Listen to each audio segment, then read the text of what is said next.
Aloha and welcome to Java. Thank you for joining me. This is for Tuesday, February 20th, 2024. Kind of a quiet day to get into this. Yesterday was United States holiday, so stock markets were closed. So we're going to take a look at the MMRI right now, still hovering around 277. We've got at the moment the relative strength of the dollar as well as the 10-year yield are pulling back. We've got stocks, which is a little bit odd. They are in negative territory to start, looking a little bit weak as well as with the futures. They don't normally move down together. We've got the VIX volatility index or fear index is on the rise a bit. We've got a few things going on that could be affecting that. So in general, as the 10-year yield pulls back on the dollar as well, it's bullish for stocks and allows them to move up. So we'll see what's going on here. We've got the calendars, not very much on here. We've got the leading index coming in, but more so watching earnings, in particular Walmart and Home Depot prior to market open. So we've got a couple of things going on, mostly in the Middle East. This is regarding trade. It's India basically saying that they're going to continue to purchase Russian oil despite the sanctions on Moscow. And this is because he says that India and Russia have always shared, quote, stable and friendly ties with Moscow, and they've never hurt the interests of India, basically. So they're going to continue to keep that oil bolstered and do their trade, which I think is brilliant on their part. They're moving up with their manufacturing and attempting to become the next larger economy in the world. And they've got a lot of backing with them. So we've got a large news that kind of came out is Capital One. They are merging, basically buying Discover Financials, two major credit companies that are going to create, they're saying, the largest credit company in the United States, surpassing the others. So pretty interesting news with that, but that's all over. So I want to talk a little bit more about the banks and what's going on behind the scenes.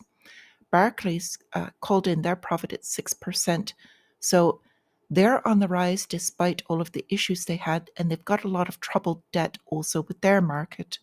So we'll keep our eye on that because bad property debt is exceeding all of the reserves at the largest United States banks. So even the mega banks could be taken down by what's going on with commercial real estate if it is beginning to default. So in order to stem this bleeding, we've got China cutting mortgage rates and by a record amount.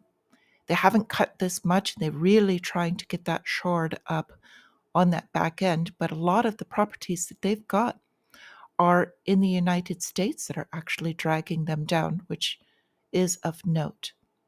So we've got a couple more. What this leads to basically are more retailers, smaller, medium businesses in the United States claiming bankruptcy, merging, or just completely going out of business. So we've got the ECB saying that Eurozone wage growth slowed in the fourth quarter. They're finally admitting that the wage growth, not just the number of jobs over in European Central Bank, are diminishing.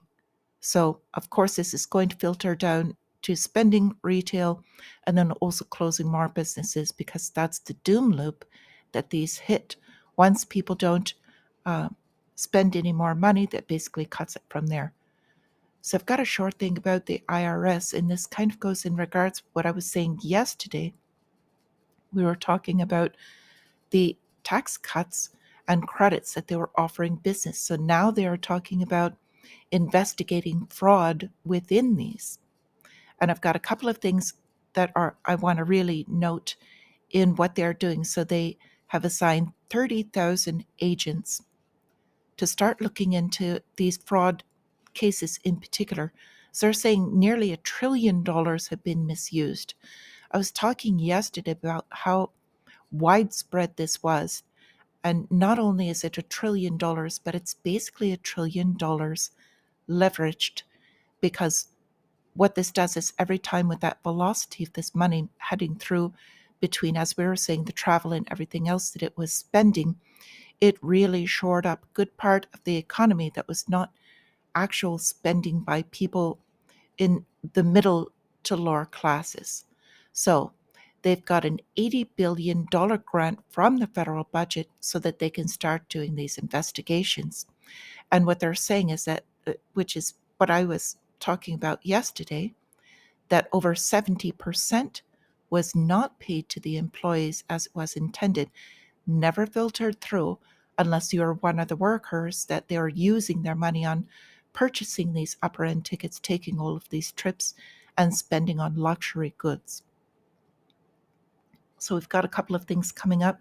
Again, more of the spending because they have to keep this debt going. If they don't continue to spend and keep this debt going, it could crumble from underneath. So we've got the United States government announcing $1.5 billion award to New York-based chipmaker Global Foundries. So the question I have behind this, Global Foundries is an established business. They're profitable. If they're doing so well that they can get grants, they don't need these grants. And yet at the same time, the US government is struggling with their debt that they can't fund the government. But yet they've got this money for the grants, and they're also giving money to self-driving startup Recogni. So they're designing AI chips for self-driving vehicles. And at the same time, we've got the electric vehicle, the whole sector, which is being pushed by the green agenda, basically, is not working out so well.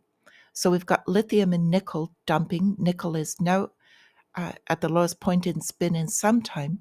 We've got mass layoffs in that industry and multi-billion dollar projects that they're putting off. More companies going bust. Really what they want to do is get into these self-driving vehicles, taxi cabs, and not have people own vehicles. But the electric vehicles are just not working out.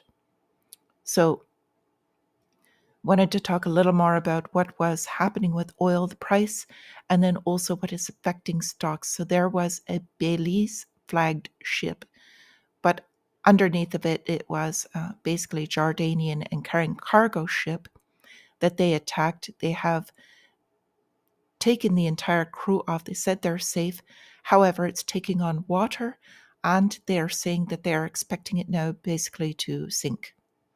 So that had an effect in both the oil sector and on stocks as well as volatility. So I got a couple of updates. We're getting more stories still about them discovering carcinogens, toxins, and chemicals in the tap water, in drinking water. So please, if you haven't gotten this or if you're new, start filtering your water, at least even minimally. There's different grades of filters, but even something is better than nothing because they are not watching the drinking water supply. So really, that's one of the critical things to prepare for. And so before I let you go, I got one other story I did want to bring up. They're talking about the Rothschild banking clans. These are the old money. And they're talking about two different branches of this family, kind of basically getting back together. I just thought this was an interesting story. I know quite a few of you have other ideas on this. Not going to talk about this here. And I did not get flagged for the video yesterday, so I'm thankful for that. So with that, I wish you all a green trading day, wonderful day in general. And until I see you again, my friends, stay free.